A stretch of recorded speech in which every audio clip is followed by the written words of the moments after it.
Alright, so we're back with part 3 of our checklist video for infinite flight. This is for beginners. So where we're at, we're on the runway 27, San Diego, prepared to take off. We've done all our checks, we've done our takeoff checklist, everything is set. So the takeoff speed that we're going to be using isn't as important as what we're going to be doing, because infinite flight has so many airplanes. You're going to have to learn the flight specifications for each individual airplane that you want to fly. So just for the sake of taking off today, we're going to be taking off it's called rotating. We're going to be rotating somewhere between 160 and 165. And then I'll show you everything that we're going to be doing. So once we're on this runway, you want to make sure your autopilot is up. You're going to need that up and ready to go. So the first thing we're going to do, the park brake comes off. We're going to power up to 40% to get the engines spooled up and we're checking our ground speed. You can see our ground speed here is going up. Once that hits 20, I'm going to rotate this up to 91%. Then I'll just be making sure we stay on the center line. That's 80 knots.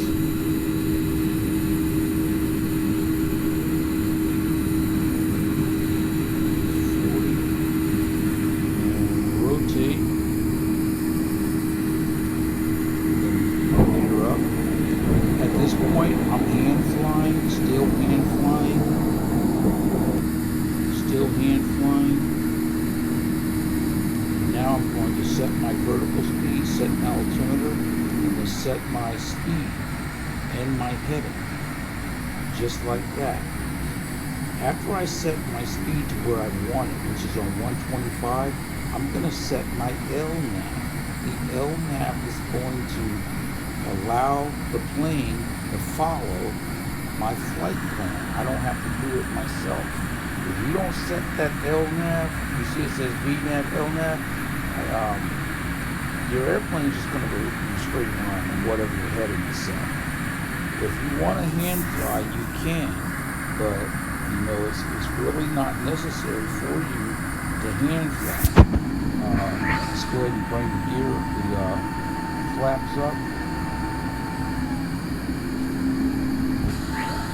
and start bringing the speed up. We can bring our vertical speed down. And then I'm going to take the altimeter and bring that up to 10,005 for now. So, as you can see, all of those things happen really quickly. That is, power up to 40%, let the ground speed come up.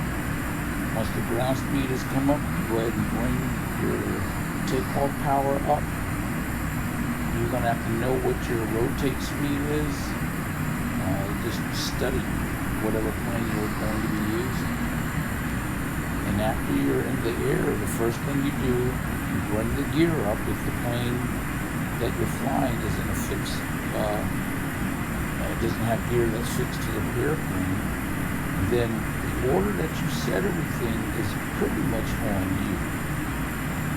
Typically, I'll set my vertical speed, my altimeter, the speed, and then my heading, and then the last thing I'll set is my lateral navigation. Now, next to lateral navigation, you see vertical navigation. You cannot set that until you've reached the top of whatever elevations are. You're going to be flying at 30,000 feet, then you can set the VNAV. What the VNAV does is it'll take control over your descent and descend for you based on your elevation restrictions. So if we go here to the map, you see Eddie has a restriction of 6,000 feet. That's up here where I'm going, which is San Francisco, way up here at the end. So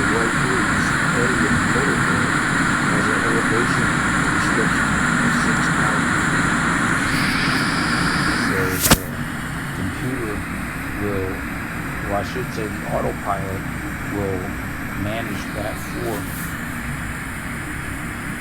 So what I'm doing now, I'm just watching my speed. I can take this up some more. See my trim? I'm going to bring my trim down to 6%.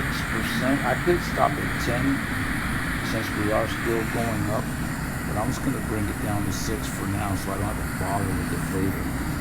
So the next thing I'm going to be doing is turning off the landing lights at 10,000 feet.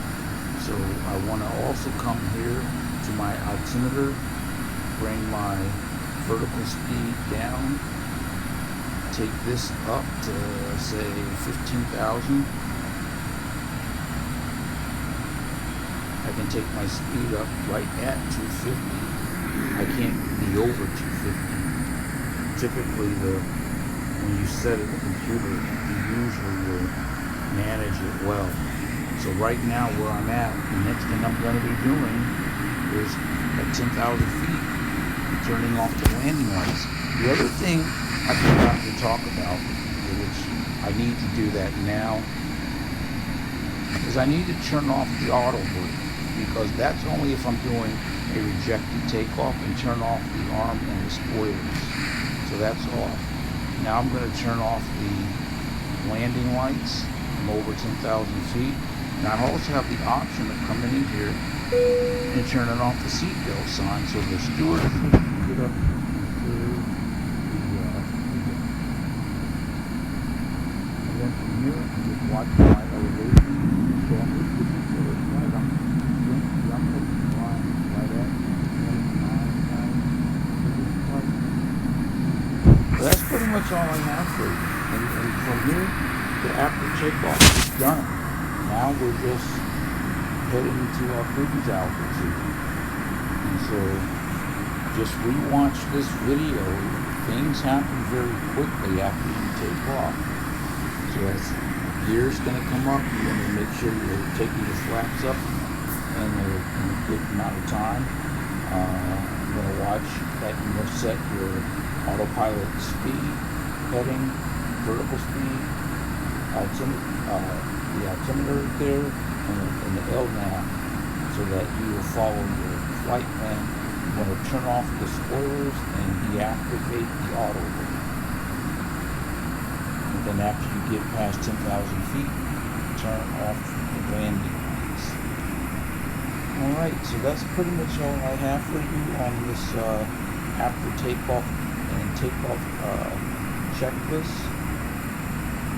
I hope that it helps you as you learn infinite flight and you find it a very enjoyable flight simulator.